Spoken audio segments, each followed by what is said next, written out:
Hey friends, welcome back to my channel. I am Nurse Meg and I am here to help you succeed. And so a common question I get from my nursing students and the students that are in the hospital is like, explain to me blood types.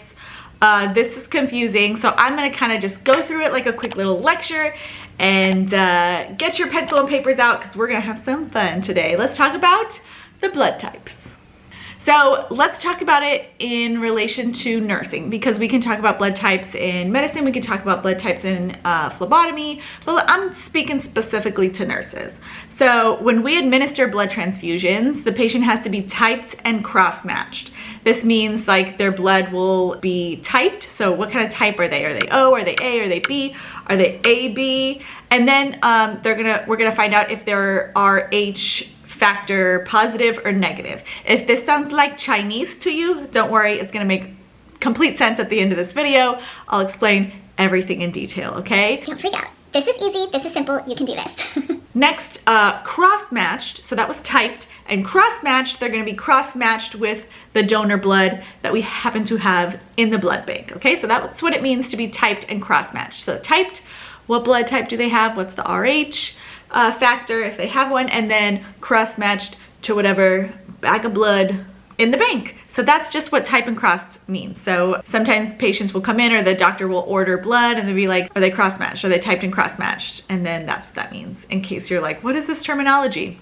All right, so let's talk about what is found in the blood. So what's in the actual blood? Like if you were to take the little pipes of veins and arteries, what's in there? So inside of the plasma, we have red blood cells, and this is what carries the oxygen. This is the bag. This is what's carrying the oxygen from the lungs to the heart to the whole rest of the body with the help of hemoglobin, and hemoglobin helps remove the CO2 or the carbon dioxide from our body to be exhaled to our lungs. So hemoglobin is like taking the oxygen to the whole body. Here, let me feed you, let me take care of you, and then they take the waste, the CO2, back through the interior vena cava into the lungs, and then that's where all of the blood filtration happens there, and the kidneys. And then we have platelets. So platelets are what help you clot. That's also in the blood. And then white blood cells. We love the white blood cells. They're kind of like our goalie, you know, they are our immune helpers, the eosinophils, the neutrophils, the lymphocytes, the basophils, all the little people in the team that help defend us against mean little bullies that come into our body, viruses, bacteria, whatever. Now there are 8 different types of blood types, technically 4 groups, but just write that down. There's 8 total blood types, okay? And there's 4 groups. So there's A, B, AB, and O. Those are the 4 groups, okay? Thankfully they didn't add like F, D, it's just A, B, AB, and O, okay? Super simple. So what are the 8 types, okay? So here we go. A positive, A negative, B positive, B negative, AB positive, AB negative, and so forth. In case anyone cares, I'm A positive. You can't tell, I'm an A plus. And then the positive and the negative at the end of those blood types is the RH factor, which I'm gonna talk to you a little bit about that in a second. So to understand the different blood types, like who can donate and who can receive, you have to understand like the concept of antigens and antibodies and what the difference is. So the antigens are found on the red blood cells like surface on their skin, and then the antibodies are found in the plasma like surrounding, just kind of hanging out close by the red blood cell. So the antigens can be present or absent on the surface of the red blood cell, and all red blood cells have antigens except type O red blood cells. So these proteins can elicit an immune response when they come into contact with a corresponding antibody. So in short, they stimulate the antibodies in the plasma to defend the body. Therefore, if you get the same RBC, red blood cell antigen, and antibody together, this will cause an immune response. Not super great. It's when the red blood cells start to like clump together like glue, and then the donor's red blood cells will explode. And this is called a hemolytic transfusion reaction, and it's like super bad. Definitely not what you want to happen. I've never seen it happen.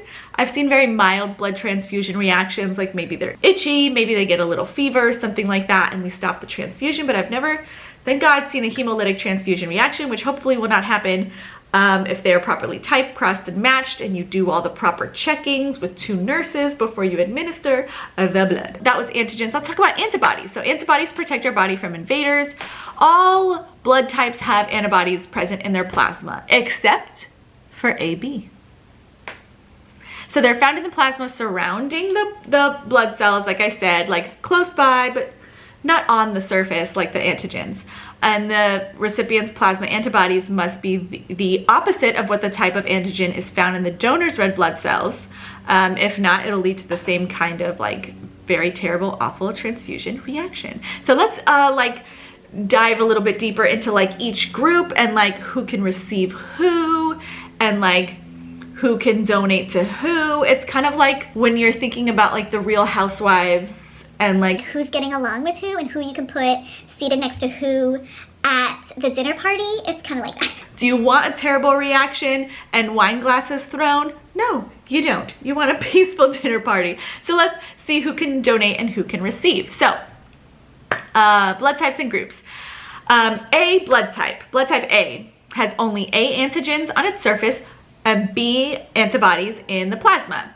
So who can donate?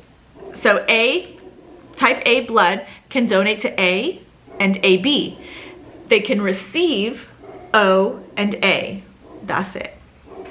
Blood type B has only B antigens on the surface and A antibodies in the plasma part of the blood.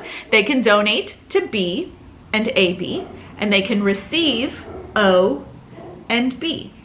Now let's talk about AB, the versatile queen. AB, they have both AB antigens on the surface, but no antibodies in the plasma. So AB can donate to other ABs.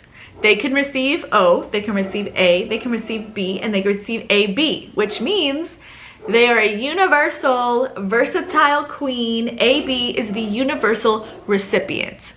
They get along with everybody. They can hang out with everybody. Next, blood type O. Blood type O has no antigens on the surface, but it has A and B antibodies in the plasma. They can donate, O can donate to O, to A, to B, to AB, but they can only receive O, which means they are the most generous, okay? They are the universal donor. They're just constantly giving to everybody. O is the universal donor. They're giving to everybody, but they can only receive O, okay? Now let's talk about that RH factor that I mentioned before, and usually people's little like alarms go off and they're like, this is difficult, this is a different language. Super simple, RH factor, okay? These factors can either be found on the surface of the red blood cell or not. So either a person has them or they don't. No big deal. If the factors are present, then they're RH positive. If the factors are absent, then they're RH negative. A positive, like me, has the factors present. A negative has no factors on the surface. That's it. So if a patient is RH positive, they can receive either RH positive or negative. But if the person is RH negative, they can only receive RH negative blood. When I think negative, I think of like they don't get along with other people, they only get along with each other. Negative likes negative, misery likes company. RH negative only can receive RH negative blood. But if they're positive, they can get negative and RH positive blood. All right, let's do a little quiz because this is kind of what you will see in nursing school. This is what you're gonna see on the NCLEX. You're never gonna get tested on this in real life, like in a quiz format, but here we go. And a patient is A negative. What blood can they receive? A negative. Negative, misery loves company. They can only receive negative, right? And A can receive A negative, and who's the super generous one? Oh, they can receive O negative blood. So an A negative person can receive A negative and O negative.